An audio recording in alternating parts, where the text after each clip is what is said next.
परिवार पर कोई न्याय नहीं है। SIT बैठा गई है, लेकिन SIT क्या कर रही है उसकी जानकारी भी उनके पास नहीं है। उस परिवार को तब हम लोग मिलने गए थे, उनके पिताजी काफ़ी दुखित है, तो उनको ही आरोपी बनाया जा रहा है।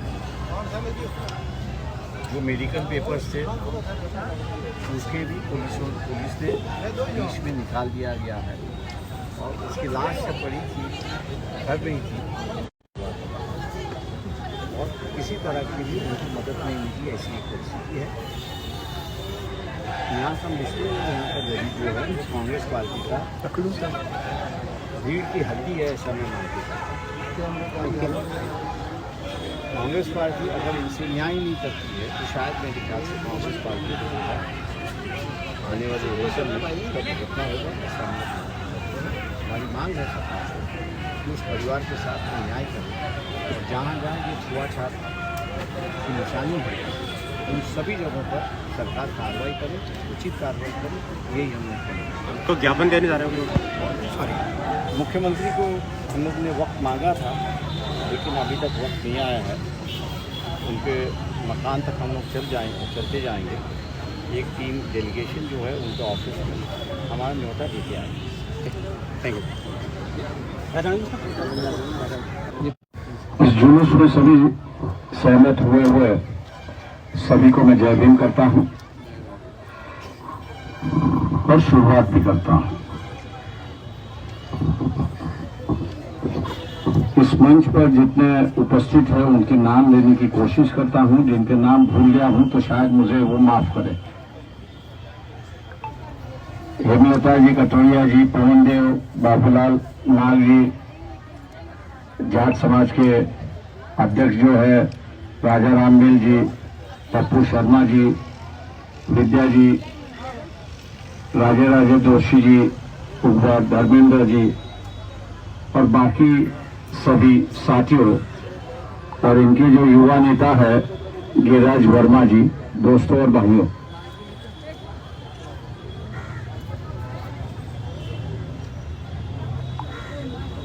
जो अभी हम लोग ने स्लोगन की शुरुआत की,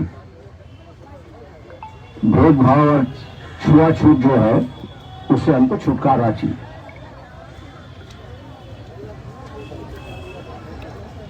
घोषणा तो सही है, लेकिन आप लोगों के इरादे हैं क्या, यह सबसे बड़ी बात है। इरादा हो तो ही घोषणा वास्तविकता में आ सकती है, वरना नहीं आ सकती। और उसको अगर वास्तविकता में लाना है तो कहीं ना कहीं से तो भी शुरुआत करना जरूरी है। मैं कोई लंबा चौड़ा बात आपसे नहीं करने वाला हूं, क्योंकि मैं समझता हूं कि जिस मकसद से हम लोग इकट्ठा हुआ है उस मकसद को हासिल करना ये हमारी जिम्मेदारी है। और इस जिम्मेदारी को अगर अदा करना है तो शुरुआत तो हम लोग से ही होना जरूरी है। अगर हमें शुरुआत नहीं करेंगे और दूसरों को ही कहेंगे कि प्रवचन के माध्यम से, तो उसे कोई मतलब नहीं है। मैं जब किसी से कहता हूं कि भैया इसको दान दीजिए, मैं जब किसी को कहता हूं कि इसको दान दीजिए, तो मैंने पहले अपनी तरफ देखना चाहिए कि मैं दान दे सकता हूं क्या और मैंने दान दिया है क्या। जब मैंने दान दिया है तो ही मैं दूसरों को कह सकता हूं कि आप दान दीजिए। अगर मैंने ही दान नहीं दिया है तो मुझे कोई अधिकार नहीं है कि मैं दूसरों को दान दूं करके कहने का। मैं दूसरों को कहने का अधिकार नहीं हूं कि दान दो। और इसलिए शुरुआत जो है वो मैं ये समझता हूं कि जितने भी शुरुआत थे वहां से शुरुआत होना जरूरी है।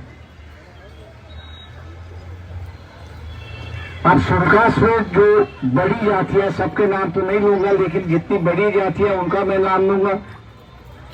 जोधपुर के इलाके में मेघवाल है, भरतपुर के इलाके में जाटव है, शिखर जयपुर के इलाके में बलिया है, रायगढ़ है, सवाल ये है, क्या हम लोग इकट्ठा बैठते हैं, एक दूसरे को स्वीकारते हैं? तो शुरुआत तो हम लोग से होनी जरूरी। हम लोग ने एक दफा शुरुआत की तो वो दो शुरुआत होता है। और यहां जितनी भी महिलाएं बैठी है, संगठन के जो प्रमुख बैठे हैं, मेरा आग्रह है, निवेदन है, मेरा आग्रह भी है और निवेदन भी है, आप अपने गांव में विकास की ये जितनी भी समाज है उनको इकट्ठा बैठाना आपने शुरुआत करना चाहिए। भेदभाव जो है वो अपने से खत्म करने की प्रक्रिया शुरुआत होनी चाहिए। हाँ बोलना। अगर ये हम लोग ही प्रथा खत्म नहीं करेंगे तो दूसरे को कहने का अधिकार हमको कुछ नहीं होता। इसलिए मैंने जैसे कहा कि दान मैं जब तक नहीं देता हूं तब तक मैं दूसरों को नहीं कह सकता हूं कि आप दान दीजिए। उसी तरह अगर हम लोग अपना ही भेदभाव